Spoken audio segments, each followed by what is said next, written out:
വാട്ടർട്ടണിൻ്റെ national പാർക്കിൻ്റെ അകത്ത് വളരെ ഇമ്പോർട്ടൻ്റ് ആയിട്ടുള്ളൊരു സംഭവം എന്ന് വെച്ചിട്ടുണ്ടെങ്കിൽ ഇവിടുത്തെ ബോട്ടിംഗ് ആണ്. അതിനവിടെ ഓൾറെഡി ആൾക്കാർ line ഇട്ടപ്പാണ്.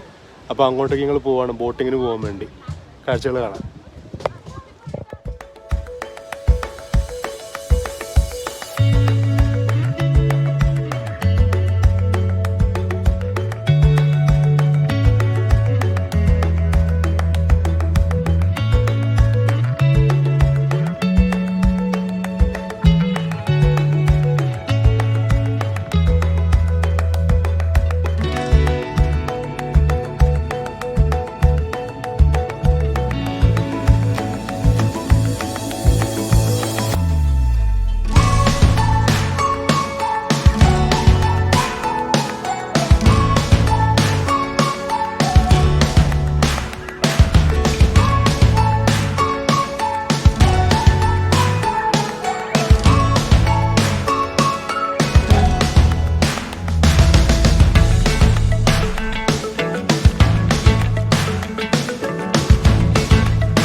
Forested boundary of the park, of the town site. So all along the edge of the town site, along the forest, they had these sprinklers running non-stop for 3 days. What else? Walk around the town site of Waterton. People always ask us for recommendations where to go for dinner. And it's really hard for us to help recommend. മുമ്പിൽ കാണുന്ന ലൈനാണ് നമ്മുടെ അമേരിക്കയും കാനഡയുടെയും border. ഇപ്പോൾ നമ്മുടെ boat ഏകദേശം അതിൻ്റെ സെൻറ്ററിലാണ് നിൽക്കുന്നത്. അപ്പോൾ നമ്മൾ അപ്പുറത്ത് അമേരിക്കൻ ബോർഡറിലേക്ക് കിടക്കാൻ പോകണം. അപ്പുറമുള്ളത് USA മൊണ്ടാന എന്ന പറഞ്ഞ സ്ഥലത്തിൻ്റെ ഭാഗങ്ങളാണ്.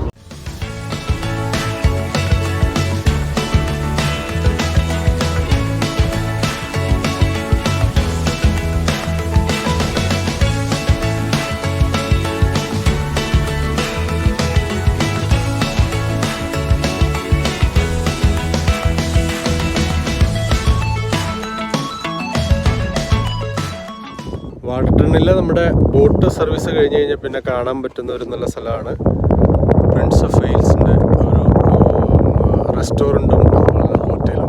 അവിടെയാണിത്. അത് നമുക്ക് കറങ്ങി വന്ന് മേളിൽ വന്നിട്ടുണ്ടെങ്കിൽ നമുക്ക് ഇവിടുത്തെ ലേക്കിൻ്റെയൊക്കെ നല്ലൊരു അടിപൊളി വ്യൂ ഫോട്ടോ ഒക്കെ എടുക്കാനായിട്ട് ബെസ്റ്റ് ലൊക്കേഷനാണ്. ഞാനൊക്കെ ഇത് കാണിച്ചു തരാം.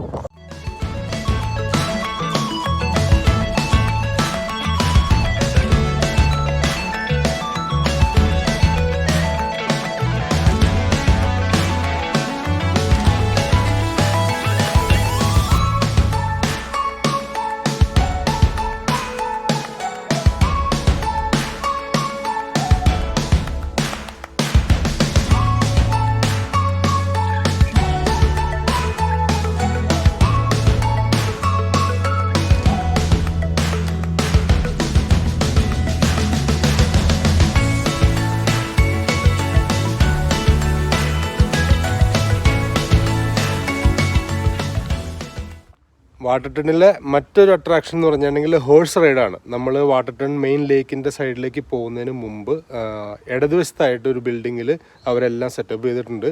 നമുക്ക് മിനിമം 6 വയസ്സിന് മേളിലുള്ളവർക്കാണ് ഒരു ഹോഴ്സ് റൈഡ് പ്രിഫർ ചെയ്യണത്. പ്ലസ് എല്ലാവരും ഷൂവും ധരിച്ചിരിക്കണം, എന്നാൽ മാത്രമാണ് ഒരു ഹോഴ്സിൽ പോകാൻ പറ്റുള്ളൂ. അപ്പോൾ അവിടെ രജിസ്റ്റർ ചെയ്തിട്ട് നമുക്ക് കാട്ടിക്കൂടെ അവർ ഹോഴ്സിനെ കൊണ്ട് നമുക്ക് വളരെ ട്രെയിൻഡ് ആയിട്ടുള്ള ഹോഴ്സാണ്, ആർക്കും റൈഡ് ചെയ്യാം. അങ്ങനെ കൊണ്ടുപോകുന്ന ഒരു അടിപൊളി സെറ്റപ്പ് ഇവിടെ ഉണ്ട്. അതിൻ്റെ വിശേഷങ്ങൾ ഞാൻ എല്ലാവർക്കും കാണിച്ചു തരാം.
ഞങ്ങളിങ്ങനെ ഹോഴ്സിൻ്റെ പുറത്തേക്കൂടെ പോയിക്കൊണ്ടിരിക്കുക കേട്ടാ. ബാക്കിൽ നമ്മുടെ ചങ്ങാതി ഉണ്ട്.